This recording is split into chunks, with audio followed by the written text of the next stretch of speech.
Hi, everybody. My name is Matthew Gonzalez, and I'm going to be here talking about how peace applies to our company, Horizon Therapeutics. So let's get started.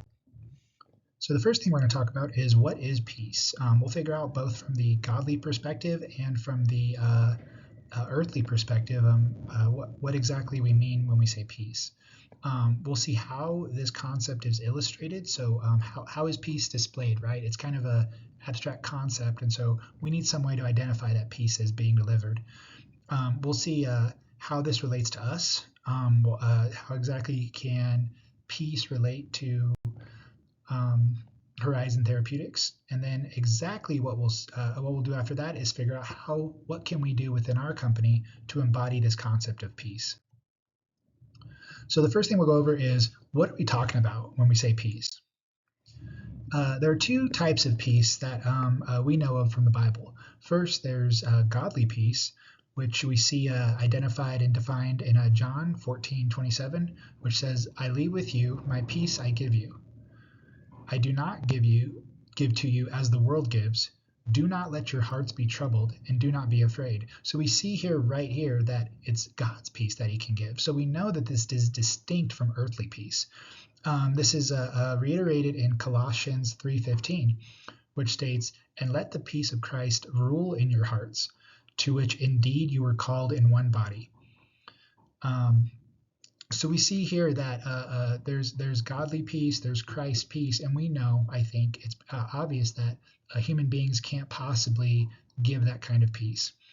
So what kind of peace can we give? Well, Matthew 5:9 gives us an idea. "Blessed are the peacemakers, for they are called children of God." So we know that there's some kind of peace that we as Christians, as human beings, can deliver to others.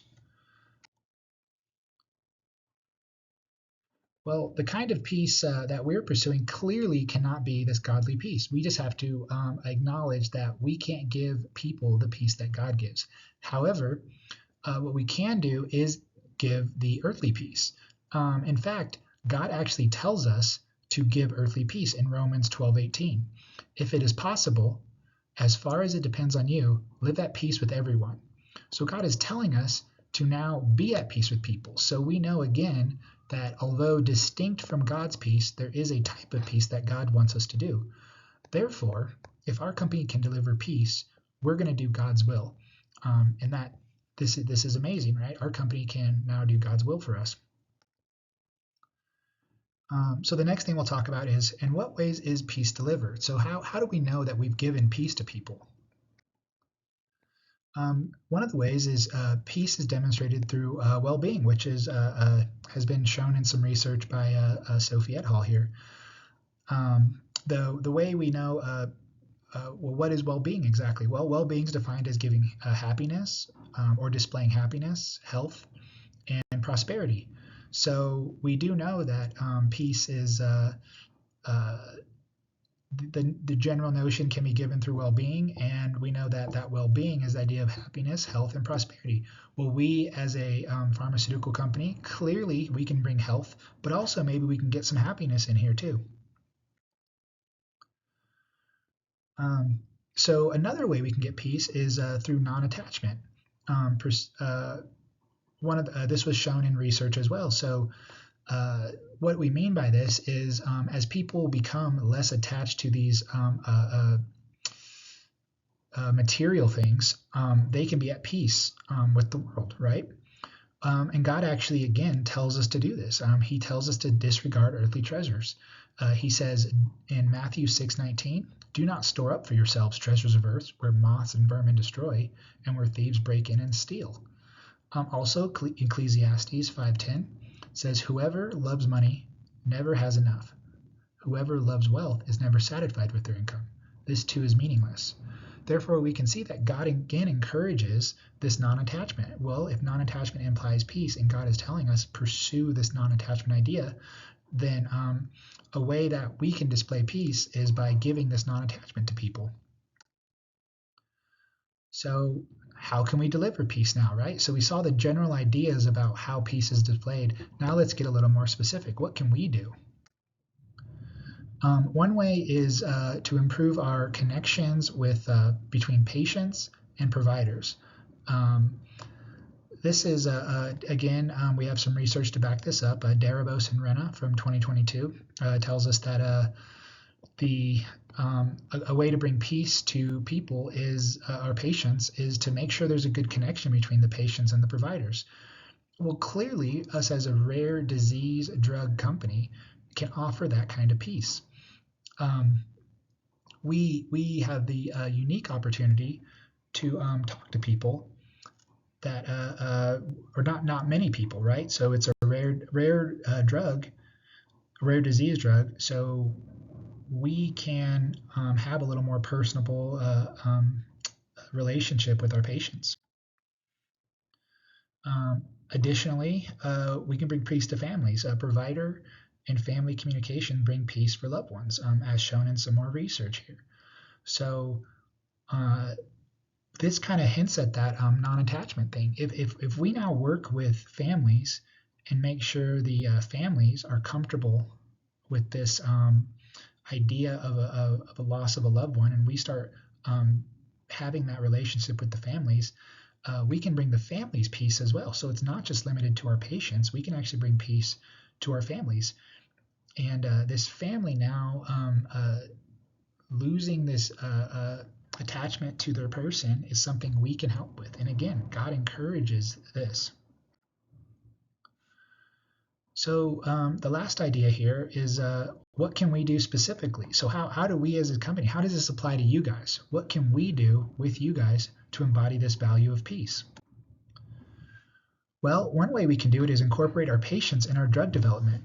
Um, this means bringing in the patients in the process. Let's ask them how they feel about it. Maybe they don't like the side effects, and maybe we can do something about some side effects. Maybe there's a preference to these side effects versus others. Maybe the symptoms that we're treating are not the symptoms the patient needs treated. So again, bringing the patient into the process may actually improve our process. Again, we have some research to back this up. So this is something we ought to be doing, is trying to bring patients into our drug development process. Another way is this can help patients trust us through transparency. If they're in and they're involved with us as we're developing these drugs, clearly we're going to have a little less worry from them, and we can again bring some more peace to them. This is an important idea. So yeah, let's bring our patients in as we're developing these drugs. Let's ask their opinions. Let's get them in a room and see what they think about what we're doing. We're here for them. Our whole job is for them. Um, as you can see, just in the general sense, our whole focus needs to be people. This is bringing people peace. That's the name of our game. That's our goal in this job. We can avoid trends that eliminate these patient touch points, whether it costs us a little more money or not. Things like artificial intelligence supposedly can replace these patient perspectives. I don't think they can, and I think we need to avoid doing this unless we get to an impersonable approach, and we don't want that. Another way is we need to do what's best for our patients, not profits. So the profits will naturally come if we're serving the people. We don't need to worry about that. If we're doing the best we can for the people that are in our charge and the people we're trying to take care of, then those profits will naturally come. The people will love to work with us. They would love to give us the money through insurance or otherwise to make sure that we're developing drugs, because they're now our focus. We're doing it for them. We're putting the people first, not the profits. And just in general, our company is already well positioned to address this idea. Consider the fact that we're a rare disease company. This means that we don't have a large number of patients to work with. We only have a handful for each drug.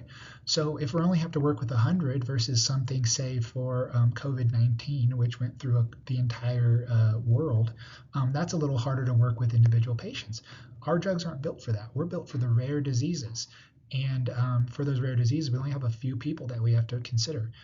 Additionally, this gives us the opportunity to focus on these people. So having only a few people means we can put all of our attention on these small groups of people and not have to worry about the large groups. And so there's just no reason our company can't be a people-focused company delivering peace for our patients. So here's what we covered. We figured out that we want to deliver earthly peace because God commands it. God tells us that we need to pursue earthly peace with people. This earthly peace can be shown by the patient's well-being, but also the non-attachment to earthly things, as we saw with the families. This peace is not isolated just to patients, but it can also be extended to the family. So we have the ability to both do God's will, but also treat these patients and their families and bring them some peace, bring them some health and well-being. And finally, we decided that we are a people-focused company through and through. We've got to be about the patients and for the patients. Let's put them at the center of our decisions and everything we do. So everyone in this room should be focused on what is best for our patients, not what's best for the bottom line. Again, we are a company and we need to make money at some point. However, our focus needs to be people first, and we can assume that those profits will come in. So thanks, everybody. Do we have any questions? Okay, it sounds like we don't. So here's our references. If anyone wants to look up any of this research we talked about and some of these other sources here. And yeah, so let's get out there and serve our patients, everybody. Thanks for your time.